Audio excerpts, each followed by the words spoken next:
मेरे प्यारे बच्चों, हम वेरिएबल मोशन की अगर बात करते हैं, मतलब कि यहाँ पर एक्सेलरेशन वेरिएबल है, तो हमें इंटीग्रेशन और डिफरेंशिएशन का कॉन्सेप्ट यूज करना होता है।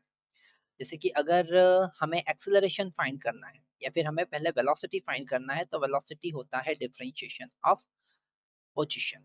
ओके, अगर आप पोजीशन को डिफरेंशिएट करते हैं तो हमको वेलोसिटी मिलता है, और इसी वेलोसिटी को हम फिर से अगर डिफरेंशिएट करते हैं तो हमें एक्सेलरेशन मिलता है।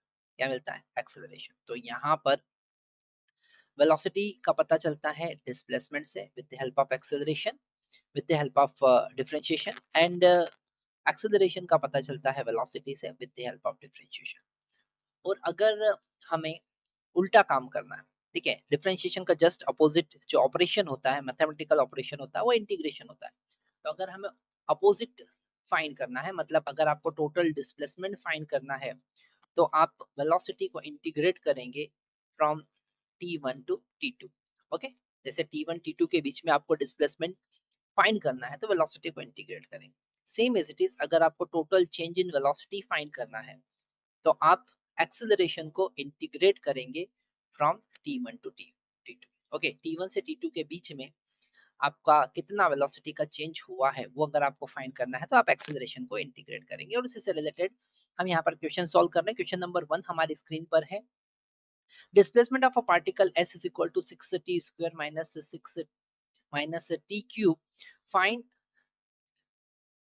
the time in second when the velocity become zero again. Okay, तो यहाँ पर हम सबसे पहले s is equal to 6t square minus t cube, ये हमारा पोजीशन है। उन्होंने कहा कि वेलोसिटी कब कब जीरो होगी। तो यहाँ पर अगर डिफरेंशिएट करते हैं इसको, तो हमको क्या पता चलता है? हमको वेलोसिटी पता चलता है, तो हम इसे डिफरेंशिएट करेंगे। हमें पता है 6 कांस्टेंट है, एज इट इज लिखेंगे, और टी स्क्वायर का डिफरेंशिएशन 2t होगा। ओके, माइनस टी क्यूब का डिफरेंशिएशन 3t स्क्वायर होगा। तो वेलोसिटी इज इक्वल टू हमको मिला 12t minus 3t square. Okay, यहाँ पर पूछा है कि वेलोसिटी जीरो कब वापस से होगी। तो हम यहाँ पर velocity equal to zero put करेंगे, तो हम फाइंड करेंगे time at which velocity velocity become zero.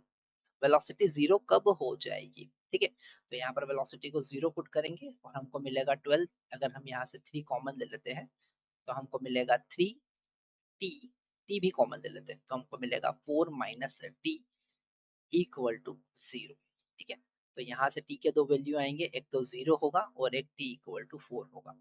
तो हमें वही फाइंड करना था। हम कहेंगे t इक्वल टू जीरो पर वेलोसिटी जीरो है ना। t इक्वल टू जीरो पर वेलोसिटी क्या है? जीरो है, और फिर से t इक्वल टू 4 पर वेलोसिटी जीरो हो जाएगी, है ना। फिर से वेलोसिटी क्या हो जाएगी? जीरो हो जाएगी t इक्वल टू 4 पर। तो आपको बताना है कि velocity will become again zero after 4 second. Thank you.